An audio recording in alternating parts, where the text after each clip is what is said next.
प्रिय दर्शकों नमस्कार। आपकी जानकारी के लिए बता दें इस वक्त हमारे साथ मौजूद हैं व्यापार मंडल महेंद्रगढ़ के प्रधान सुरेंद्र बंटी जी। और जैसा कि पिछले जो 5 साल से जो सारा सिस्टम चला आ रहा था, किसी से कुछ भी छुपा हुआ नहीं है, क्योंकि सारा मुद्दा मीडिया में भी लगातार बना हुआ है। और आज हम सुरेंद्र बंटी जी से मिलने के लिए पहुंचे, कुछ बातचीत भी करेंगे और जानेंगे कि जो फिलहाल की सिचुएशन है उसके बारे में क्या कहना है। सुरेंद्र जी नमस्कार। नमस्कार जी। कैसे हो सर? ठीक है सर। सर सबसे पहले आते हैं मेन मुद्दे पर। आपके ऊपर जो केस जो लगा हुआ था उसके बारे में आते हैं कि लेटेस्ट अपडेट था ये कि सोर्सेज के हवाले से पता चल रहा था कि भाई बहुत जल्द स्टे है वो आपको मिलने वाला है, और कहीं ना कहीं चुनावी पारा है शहर का वो भी गर्म है।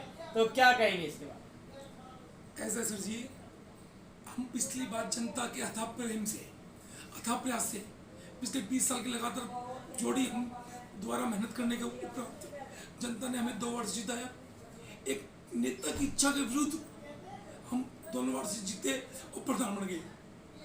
उस टाइम 5-6 आदमी प्रधान पद की दौड़ में थे, जो अपने आप को दौड़ का प्रधान की दौड़ में करते हैं। वो एंड टाइम पर किस दबाव में उन्होंने मैदान छोड़ दिया और हम उनको प्रधान पिछले बार बन गए। तो उन्होंने मैदान छोड़ा, उनकी इच्छा थी, परंतु उनके बाद उनका नीति में कहीं ना कहीं टीस थी। उसके बाद उन्होंने पहली मीटिंग में खुद नहीं आए और मैं मेरे को नहीं आने दिया, मीटिंग का विरोध किया। 5 साल इस कसम में समय निकाल दिया। उनकी नेगेटिव सोची, उन्होंने ना प्रधान बनने की हिम्मत थी, ना प्रधान की पेटी लगाने की हिम्मत थी। उनको सिर्फ काम रोकने की और नेगेटिव सोच की हिम्मत थी। सुधा नेता सुधा कोई नहीं, FIR पे FIR, कभी सस्पेंशन, कभी कुछ चलता रहा और हम सब संगठनों को हमने चीना। लास्ट में हमको पता था कि ये जोड़ी 20 साल से पब्लिक के बीच में है, तो उन्होंने हम दोनों पति पत्नी को एक छोटा सा आरोप लगाकर कि खर्चा रजिस्टर जमा नहीं करवाया, हमें डिस्क्वालीफाई कर दिया। वो हम को मैदान में आने से रोकना चाह रहे हैं, क्योंकि कुश्ती लड़ने की में हिम्मत नहीं है हमारे से, जनता के आशीर्वाद से। तो हमें कुश्ती के मैदान से ही बाहर खेल रहे हैं। इसको कुश्ती के मैदान में दो, कुश्ती में आ गया तो ये पटकनी मार सकता है, तो डिस्क्वालीफाई कर दिया। मैंने आज मैंने अर्ली की ऑपरेशन पहले 3 लाख की है, मैंने अर्ली की 3 ऑपरेशन डिक्लाइन कर दी कि दैट इज नो इमरजेंसी। आज हमने लग गई थी आश्रय थी कि अब तो अर्ली रनिंग है, क्योंकि अब तो अधिसूचना जारी हो चुकी, चुनाव की डेट आ चुकी, नोटिफिकेशन जारी हो गया। तो आज उन्होंने पहले तो पास ओवर ले लिया, बनाया, पास ओवर ले लिया। सेकंड पास जब जज ने कहा आगे डेट नहीं दूंगा, तो जज साहब के रूप को देखते हुए, कोर्ट के रूप को देखते हुए उन्होंने 5 वकील खड़े हो गए AG समेत। क्यों मेरे केस में तो स्वामी AG को बलदेव जी मांझी को कोर्ट में पेश करते हैं, 5 वकील सरकारी वकील सब तंत्र लेके खड़े जाते हैं। तो उन्होंने 1 तारीख की डेट ले ली। अब 1 तारीख की डेट आ गई, थोड़ी सी दिक्कत आ गई। आज स्टेट मिल जाता उसका मजा अलग था, अब 1 तारीख को परमिशन मिल गई उसका मजा अलग है, क्योंकि ये महत्वपूर्ण टाइम है, एक सेकंड की कीमत होती है। तो हमें चुनाव लड़ने से रोक रहे हैं, परंतु हमारी तो सोच है कि खुद के मैदान में चुनाव लड़ने की इनकी हिम्मत नहीं है। अभी एक बार हम आते हैं, अभी आप बातचीत कर रहे हैं, आपने बताया कि भी पास ओवर लिया और पास ओवर लेने के बाद 1 तारीख की डेट दी गई। तो क्या लगता है कि इसमें कहीं ना कहीं जो राजनीतिक प्रपंच है, राजनीतिक चाल है, राजनीतिक द्वेष भावना कहें, उसका इस्तेमाल जो सरकार है, सरकार के जो नुमाइंदे चाहे वो कोई भी रहे हो, क्या वो अपने राजनीतिक प्रभाव से शहर का जो विकास है उसको रोकना चाहते हैं? बिल्कुल, ये जो राजनीतिक लोग हैं, ये बड़े नेता लोग हैं, ये सरकार इनकी, सिस्टम इनका, अधिकारी इनके, कोर्ट में AG, डबल AG, सरकारी वकील इनके। तो ये पहले DC वगैरह के माध्यम से काम रोकते थे। अब मेरे को चुनाव रोकने के लिए चुनाव आयोग से मेरे को चुनाव रोकने से रोक दिया उन दोनों को। कोर्ट के अंदर ये पेश होकर, कोर्ट में डेट लेनी छोटी बात है, कोर्ट के अंदर 5 वकील जब खुद AG साहब पेश होंगे तो कोर्ट डेट दे देती है। कोर्ट ने 1 तारीख की डेट दे दी। अब उसमें दिक्कतें तो हमें आती है ना, परंतु हम तो जनता से एक बात कहना चाहते हैं कि हम चुनाव लड़ पाए या नहीं लड़ पाए, एक बात, हम चुनाव हारे या जीते, 2 बात। हमें ये जेल में डाल दे या बगैर हम जेल से बचे रहे, हम जनता के बीच में, हम दोनों पति पत्नी अपने साथियों सहित जनता के बीच में 20 साल से जनता के दुख दर्द में शामिल रहे हैं। जनता हमारे दुख दर्द में शामिल रही है और आगे भी हम जनता के दुख दर्द में शामिल 20 साल तक लगभग शामिल रहेंगे। जनता की ऐसे सेवा करेंगे, अपना जो क्रम है क्रम को नहीं छोड़ेंगे। चलो सर, काफ़ी लोगों को आस है कि सुरेंद्र बंटी चुनाव लड़े सटे में। कुछ लोग ऐसे भी हैं जो ये कह रहे हैं कि सुरेंद्र बंटी को चुनाव नहीं लड़ना चाहिए, रोक लगा देनी चाहिए। रोक तो लगा रखी है, पर अपने को आस है, आपको आस है कि हमें सटे मिली। ये जो 8-10 तो मेंबर थे, 20-30 जो सरकार के प्लान में जो नेगेटिव है, ये 20-30 आदमियों की प्लानिंग है सरकार के माध्यम से। फिर सरकार इनकी है, सरकार हमारी भी है। तो जब एक गद्दावर नेता किसी गैल लग गया तो गद्दावर नेता में पार्टी उससे सुनेगी। मैं कोई स्टेट लेवल का नेता नहीं हूँ, मैं तो एक छोटे से मैंने तालाब है, एक झील है, उसका मैं हूँ। और यहाँ तो ये बंगाल की खाड़ी का मगरमच्छ है, ये बंगाल की खाड़ी का मगरमच्छ है। इनसे मैं कैसे जीता हूँ, कैसे रहूँ, ये तो मेरे को पता है। ये तो मेरे को पता है कितनी बड़ी बड़ी भेड़ मछलियाँ हैं, तो बड़े बड़े मगरमच्छ है। ये तो स्टेट लेवल का नेता नहीं है, ये तो राष्ट्रीय नेता है।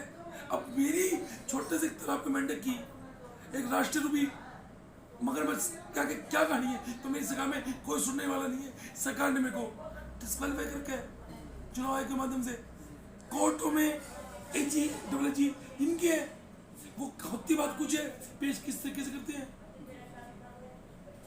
झूठ बोले ये भी आती है, उनके वकील भी आती है। अब मैं तो ये कह रहा हूँ कि वो तो जनता का फैसला है।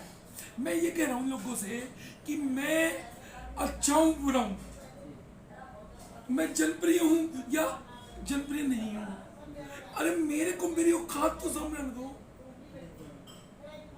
मेरे को चुनाव में तो घुसने दो, मेरे को चुनाव लड़ने दो। जनता के हाथ में ताकत छोड़ो। जनता मेरे को 1 वोट देती है या 1 लाख देती है, ऑटोमेटिक दूध का दूध पानी का पानी हो जाएगा। पिछला भी जनता ने बड़ा फैसला दे दिया था 2 वार्डों से जिताना, छोटी बात जनता तो आगे भी देगी। तो मेरे को फायदा तो बनने दो। आप फिर बंटी गंदा है, बंटी बुरा है, बंटी ने काम नहीं किया, बंटी ने वो नहीं किया, बंटी ने ये नहीं किया, बंटी ने वो नहीं किया। ये बात तो आप ये 10-20 तो जगह टिकता नहीं हो। तुम लोगों की तो फार्म भरने की हिम्मत नहीं उनकी, जो 10-20 शहर के ये 5-10 मेंबर है, 5-10 ये ठेकेदार बन रहे हैं, ये अपना ड्रामाबाज। अरे ये 20 आदमी है, हम दोनों पति पत्नी डिस्क्वालीफाइड है, फिर भी हम हिम्मत तो है, हम लड़ने के लिए हाईकोर्ट में गुहार लगा रहे हैं, कोशिश कर रहे हैं, सब कुछ कर रहे हैं। ये तो फ्री है, ये फॉर्म भरने की कोशिश क्यों नहीं कर रहे? हमें बीजेपी टिकट दे देगी तो हम लड़ लेंगे, तो बीजेपी की टिकट की डिमांड भी नहीं कर रहे ढंग से। ये तो कान में कर रहे हैं, टिकट मिल जाए तो जनता सोचती दावेदार नहीं है, ये सोच नहीं सकते।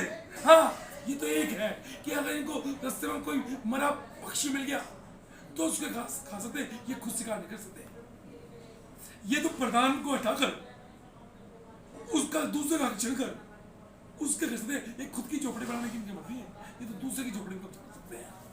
ये खुद की झोपड़ी बनाने में जो पड़ता है तिनका जोड़कर चेपना पड़ता है, जब झोपड़ी बनती है। इनकी सरकार झोपड़ी फाड़ो। जब से नगर पालिकाएं भंग हुई हैं, जब से जो चार्ज है वो SDM के हाथ में आया है, शहर के हालात पहले भी बदतर थे, आज भी बदतर है।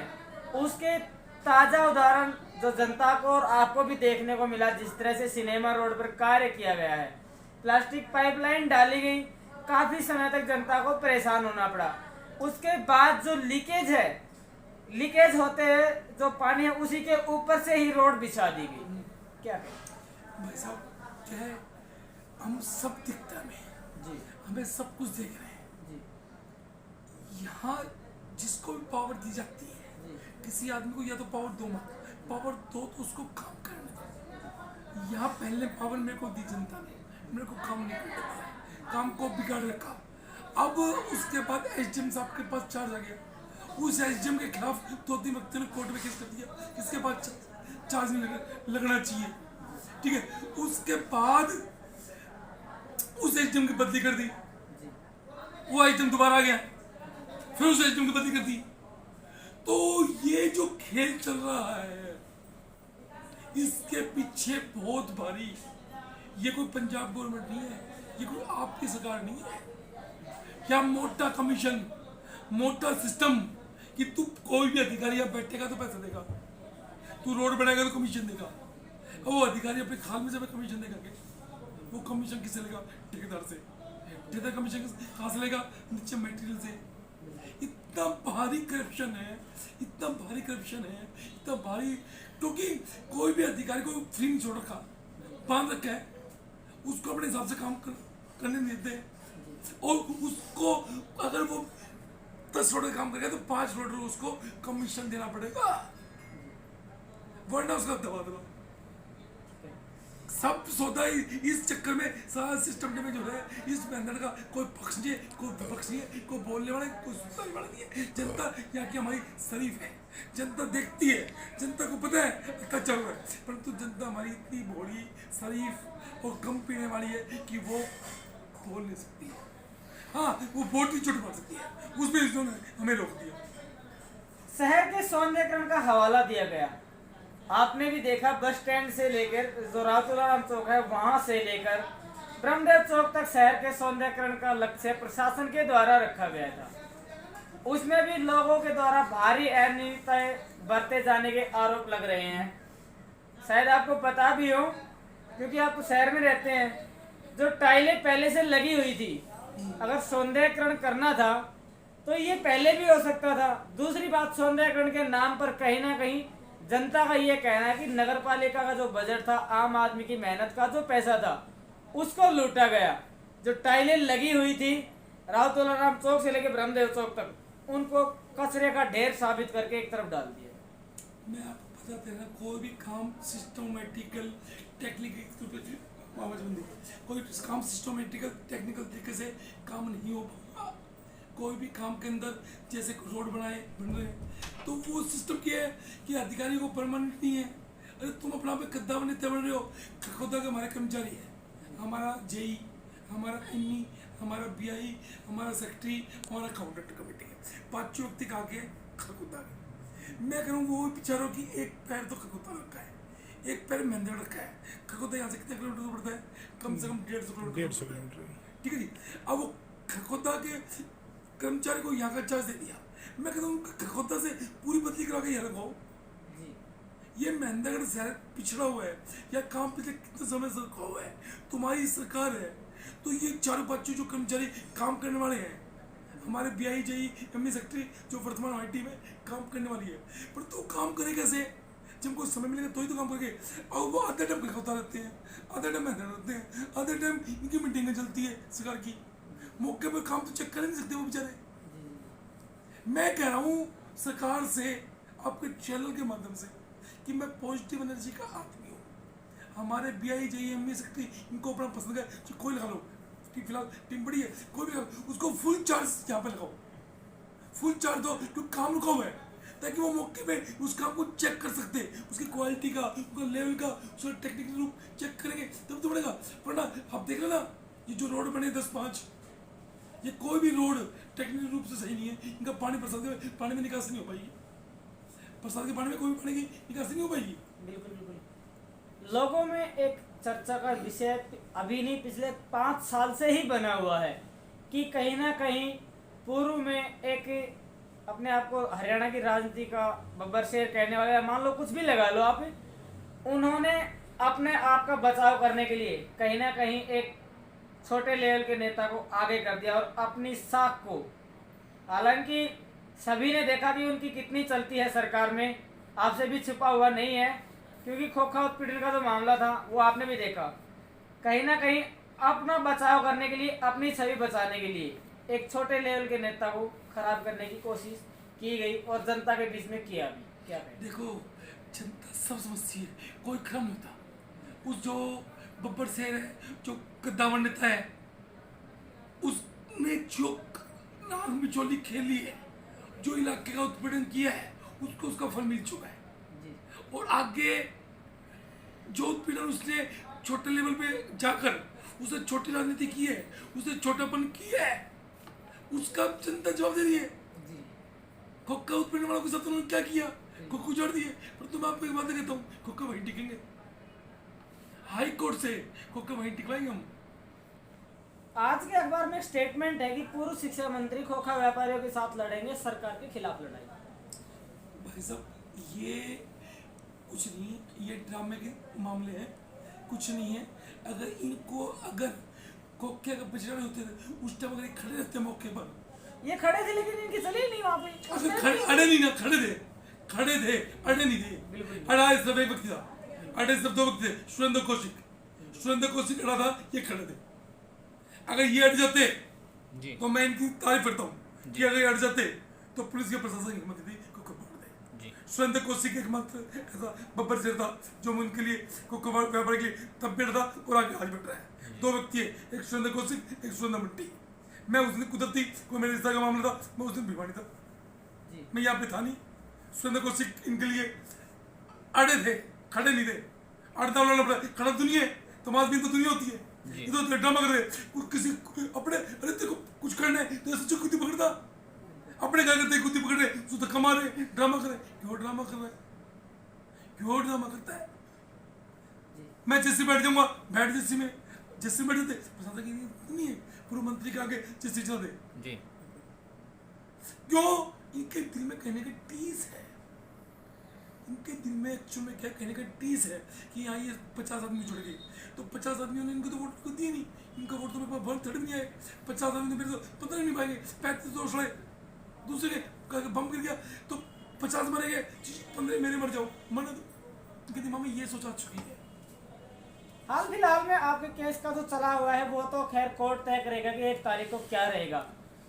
अगर आपको 1% के लिए मान लो स्टे मिल जाता है तो महेंद्र की जो जनता है जिसने आपको पहले भी सरदारी दी है, और शायद हो सकता है आगे क्या जनता का रुझान रहे हो तो आने वाला वक्त बताएगा, क्या गुजारिश या क्या अपील आप जनता से करना चाहें? अगर मेरे को 1 तारीख को स्टे मिल जाता है जी, अनुमति मिल जाती है, स्टे मिलेगा तो फाइनल स्टे भी केस है, मेरे को अनुमति मिलेगी।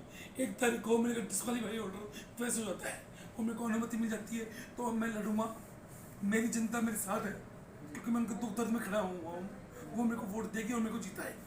एक बात, अगर मैं नहीं लड़ पाता हूँ या मैं हार जाता हूँ, मैं गवर्नमेंट की बात नहीं करता जी उससे मैं हार जाऊँ, जी उससे मैं नहीं लड़ पाऊँ। अगर मैं नहीं लड़ पाया या मैं हार गया तो भी मैं जनता के बीच में जो भी कोई प्रधान बनेगा, जी मेरा घोर विरोधी प्रधान बनाऊँ, मैं उसको रोकूंगा नहीं काम करने के लिए, मैं उसको सपोर्ट करूंगा तन मन धन से, ताकि मेरा शहर का, मेरे लोगों का, आम जन का विकास हो। मैं वो मेरे दिमाग में मैंने एक बहुत बड़ी छोटा था कि एक माँ थी, उसका बेटा था, दूसरी माँ ने अपना हक जमा दिया, वो बोली मेरा बेटा वो मेरा बेटा, राजा ने फैसला कर दिया आधा था। जो उसकी असली माँ थी उसे कह दिया कि बेटा इसको दे दो कि मेरा बेटा जीवित तो रहेगा।